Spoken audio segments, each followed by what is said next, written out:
तो बच्चों, कक्षा 12 विषय रसायन, इकाई 3 विद्युत रसायन, और आज का टॉपिक है विद्युत अपघटनी सेल एवं विद्युत अपघटन। तो विद्युत अपघटनी सेल वे सेल जिनमें विद्युत ऊर्जा रासायनिक ऊर्जा में परिवर्तित होती है, विद्युत अपघटनी सेल कहलाते हैं। या वे सेल जिनमें विद्युत धारा प्रवाहित करने पर रासायनिक क्रिया होती है, विद्युत अपघटनी सेल कहलाते हैं। जब विद्युत अपघटनी सेल में कोई विद्युत अपघट्य जैसे AB लेते हैं और 2 इलेक्ट्रोड जोड़कर उसमें विद्युत धारा प्रवाहित करते हैं, ऐसी स्थिति में विद्युत अपघट्य में उपस्थित धनायन और ऋणायन विभिन्न इलेक्ट्रोडों की ओर गमन करने लगते हैं। धन ध्रुव से जुड़ा इलेक्ट्रोड एनोड और विद्युत अपघटनी सेल के ऋण ध्रुव से जुड़ा इलेक्ट्रोड कैथोड कहलाता है।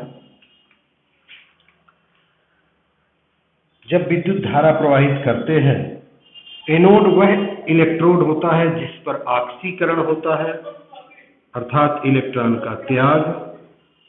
कैथोड वह इलेक्ट्रोड होता है जिस पर अपचयन होता है, अर्थात इलेक्ट्रॉन का ग्रहण होता है। विद्युत धारा प्रवाहित करने पर एनोड पर ऑक्सीकरण अभिक्रिया, अर्थात जैसे ही विद्युत धारा प्रवाहित करते हैं, धनायन कैथोड की ओर और ऋणायन एनोड की ओर गमन करने लगते हैं। और एनोड पर कैसे ऑक्सीकरण होता है, देखिए।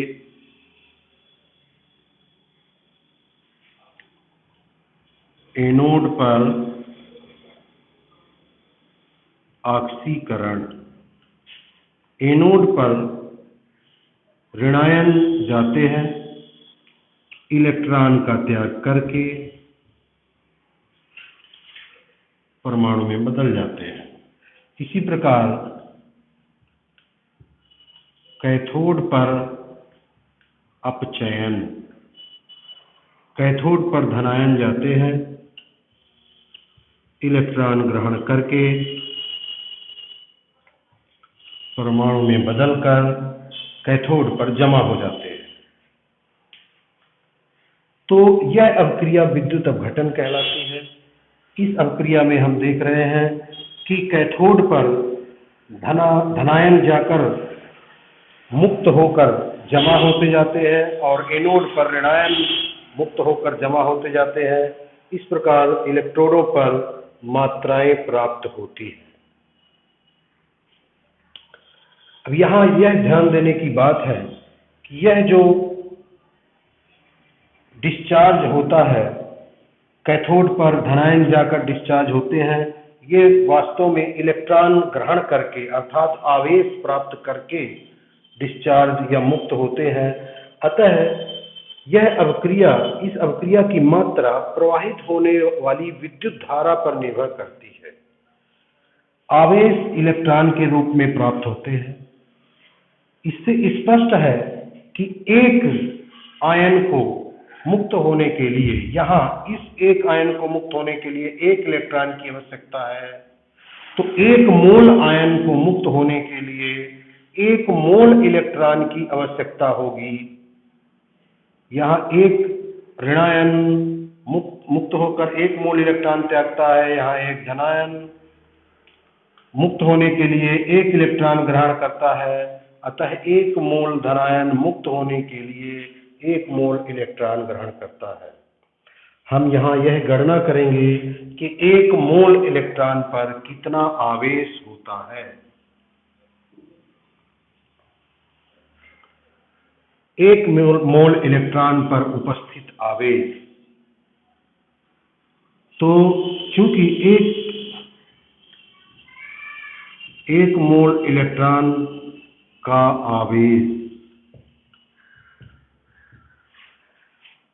1 इलेक्ट्रॉन पर आवेश होता है 1.602 × 10⁻⁻19 कूलाम,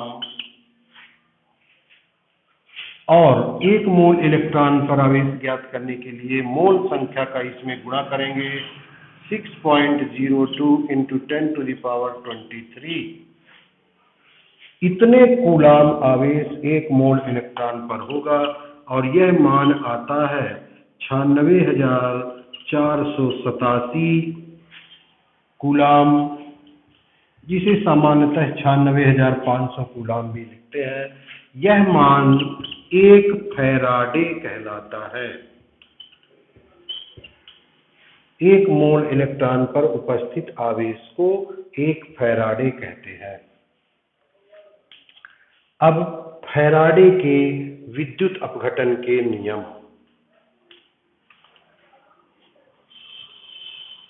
फैराडे के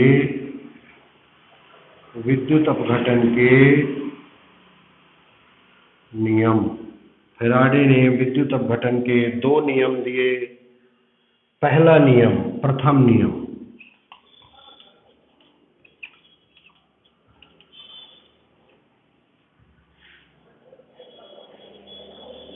ये दोनों ही नियम, फैराडे के दोनों ही नियम विद्युत अपघटन के मात्रात्मक पहलू हैं। मात्रात्मक पहलू से तात्पर्य है कि फैराडे ने अपने दोनों नियम में यह बताया है कि इलेक्ट्रोडों पर कितनी मात्रा मुक्त होगी, कितनी मात्रा प्राप्त होगी, इसीलिए इसे मात्रात्मक पहलू भी कहते हैं। दोनों ही नियमों में यही बताया गया है। पहला नियम यह है, जैसे विद्युत धारा प्रवाहित करते हैं,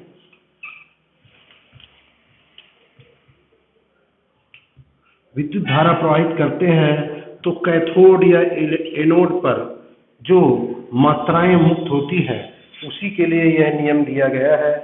तो फैराडे के प्रथम नियम के अनुसार विद्युत अपघटन के दौरान इलेक्ट्रोडों पर मुक्त होने वाली मात्रा उसमें प्रवाहित होने वाले विद्युत आवेश के समानुपाती होती है। अर्थात इलेक्ट्रोड पर मुक्त होने वाली मात्रा W समानुपाते उसमें से प्रवाहित किए जाने वाला आवेश, विद्युतीय आवेश।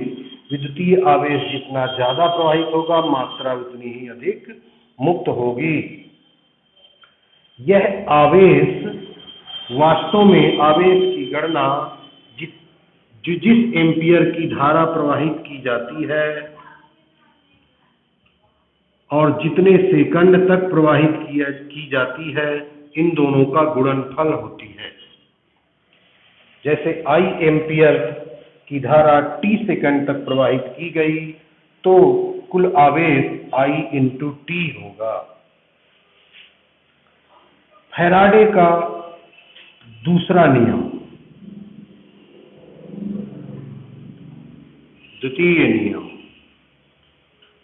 फैराडे का द्वितीय नियम समझने के लिए आपको यह ध्यान देना पड़ेगा कि जैसे 2 सेल हैं, 2 सेल हैं और इन दोनों में अलग अलग पदार्थ हैं, विद्युत अपघट्य अलग अलग हैं। एक में विद्युत अपघट्य मान लीजिए AB, दूसरे में CD। ये विद्युत अपघट्य है। जब फैराडे का दूसरा नियम इस बात से संबंधित है कि जब 2 भिन्न भिन्न विद्युत अपघटनी सेलों में समान मात्रा में विद्युत धारा प्रवाहित की जाए तो किसमें अधिक मात्रा प्राप्त होगी। तो इस नियम के अनुसार जब 2 भिन्न भिन्न विद्युत अपघटनी सेल में समान मात्रा में विद्युत धारा प्रवाहित की जाती है तो इलेक्ट्रोडों पर मुक्त होने वाली मात्रा उनके तुल्यांकी भार के समानुपाती होती है। जिस आयन का तुल्यांकी भार अधिक होता है उसकी मात्रा भी ज्यादा जमा होगी। जैसे इसमें तुल्यांकी भार E1 है और मात्रा जमा होने वाली W1 है, तो W1 समानुपाते E1 और W2 समानुपाते E2। यह फैराडे का दूसरा नियम है।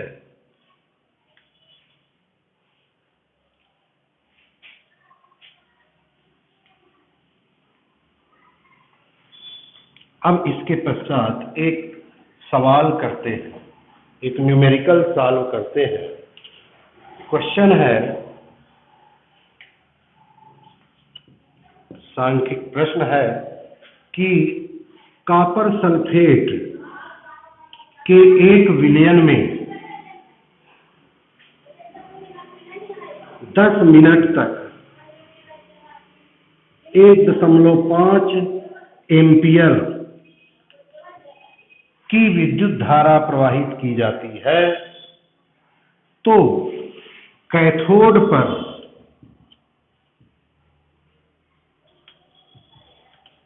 कितना कॉपर मुक्त होगा, कॉपर की मात्रा कितनी होगी। कॉपर सल्फेट के एक विलयन में 10 मिनट तक 1.5 एम्पियर की विद्युत धारा प्रवाहित की जाती है, तो कैथोड पर कितना कॉपर मुक्त होगा, यह प्रश्न है। इसे हल करने के लिए हम सबसे पहले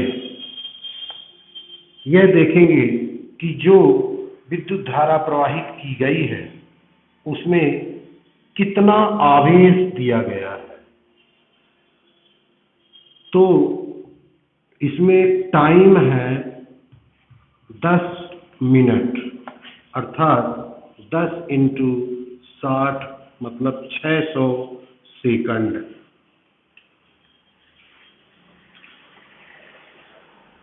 जो करंट है वो 1.5 एम्पियर का,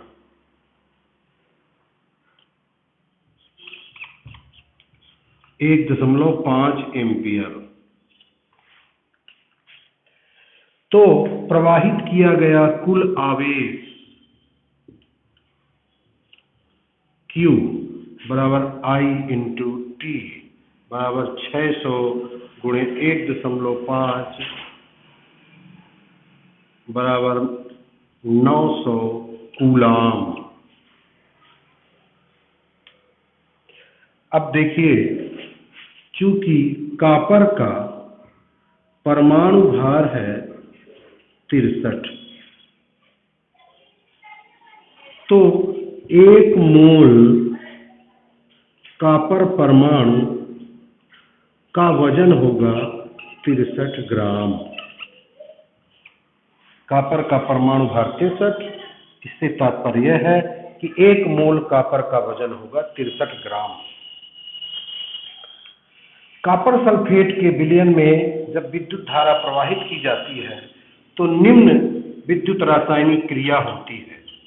Cu+2 + 2 इलेक्ट्रॉन Cu ठोस, और ये कैथोड पर जमा हो जाते हैं। अब क्रिया से स्पष्ट है कि 1 मोल कॉपर परमाणु को, कॉपर आयन को, 1 मोल कॉपर धनायन को मुक्त होने के लिए 2 मोल इलेक्ट्रॉन की आवश्यकता होती है, अर्थात 2 फैराडे आवेश की आवश्यकता होती है। अर्थात 2 फैराडे